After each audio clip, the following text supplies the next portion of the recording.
देखिए, कार्डियोमायोपैथी की बात कर रहे हैं, ऑटिज्म की बात कर रहे हैं, कहीं ना कहीं ये रिलेटेड है, this is related. Autism basically क्या होता है, आपके अपने ही बॉडी पे कंट्रोल नहीं होता, मसल और नर्वस सिस्टम दोनों मिलके आपकी बॉडी को कंट्रोल करते हैं, हाँ या ना?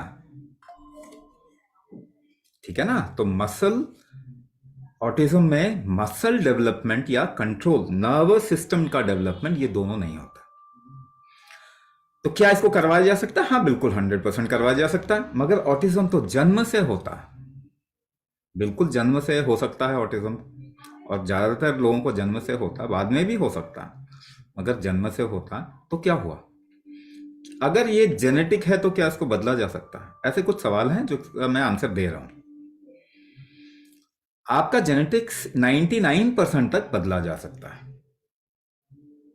ठीक है ना? इसे एपीजेनेटिक्स कहते हैं, गूगल करके आप देख लीजिए क्या कहते हैं, एपीजेनेटिक्स, ईपीआई और आगे जेनेटिक्स, एपीजेनेटिक्स। मगर ये बदलता कैसे है? हमारे देश में इसको बताया गया कर्म सिद्धांत से बदलता है। इसको कर्म सिद्धांत से ही जेनेटिक्स बनता है और बिगड़ता है, ये ऐसा बताया गया। कर्म कैसे होते हैं? कर्म मतलब एक्शन, एक्शन आप कैसे करते हो? कुंभक के बगैर कोई भी कर्म नहीं कर सकते।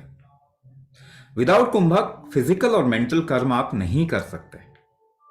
तो कुंभक पे अगर काम करेंगे तो आप फिजिकल मेंटल कर्म, अपने कर्म को बदल सकते हैं या फिर जेनेटिक्स को बदल सकते हैं। पहली बात, कुंभक से ही आप अपने मसल पे और नर्वस सिस्टम पे कंट्रोल ला सकते हैं, जिससे कि ऑटिज्म को हम काफी हद तक, कम से कम इस हद तक तो इसको ठीक कर सकते हैं कि बच्चा जो है इंडिपेंडेंट हो जाए। मगर इस पे और भी रिसर्च वर्क होने की जरूरत है, बहुत काम करने की जरूरत है, हमें इस पे काम करना चाहिए। आप जिसे साइंस कहते हैं ना, उसमें साइंस जैसा कुछ भी नहीं है। आप एलोपैथी को साइंस बोलते हैं, एलोपैथी में, एलोपैथी कोई साइंस है ही नहीं। 100 साल में आप बता दीजिए कितनी बीमारियां एलोपैथी ने ठीक कर दी हैं, कितने क्रॉनिक डिजीज ठीक कर दिए?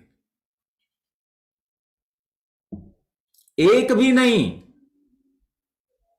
एक भी नहीं किया, और बढ़ा दिया, उल्टा बढ़ा दिया। हार्ट डिजीज बढ़ गया, डायबिटीज बढ़ गई, न्यूरोमस्कुलोस्केलेटल प्रॉब्लम बढ़ गया, आर्थराइटिस, रिमोटाइड, ये सब बढ़ रहे हैं दुनिया में।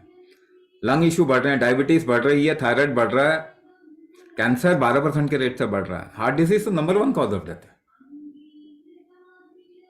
तो बीमारी बढ़ाने को अगर आप साइंस कहते हैं तो फिर आपको बहुत बहुत शुभकामनाएं। ये दुनिया तो सारी की सारी बीमार हो जाएगी। तो बीमारी को बढ़ाना साइंस नहीं होता, ठीक है? तो गलत चीज को साइंस बोलना तो बंद करो, कम से कम प्रूफ तो मांगिए। आप इन्हें एक भी प्रूफ नहीं मांगते, इतनी गुलामी सर पे चढ़ के बोल रही है कि प्रूफ ही नहीं मांगते।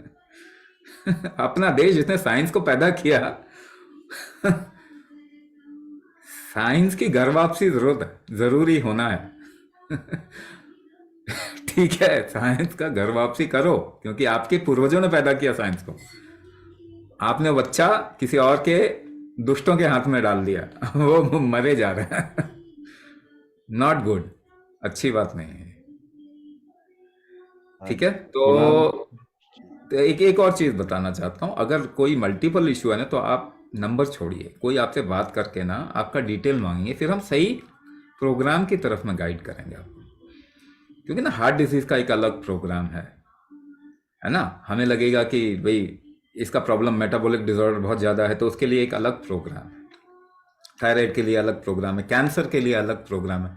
तो हम सही प्रोग्राम की तरफ में डायरेक्ट करेंगे।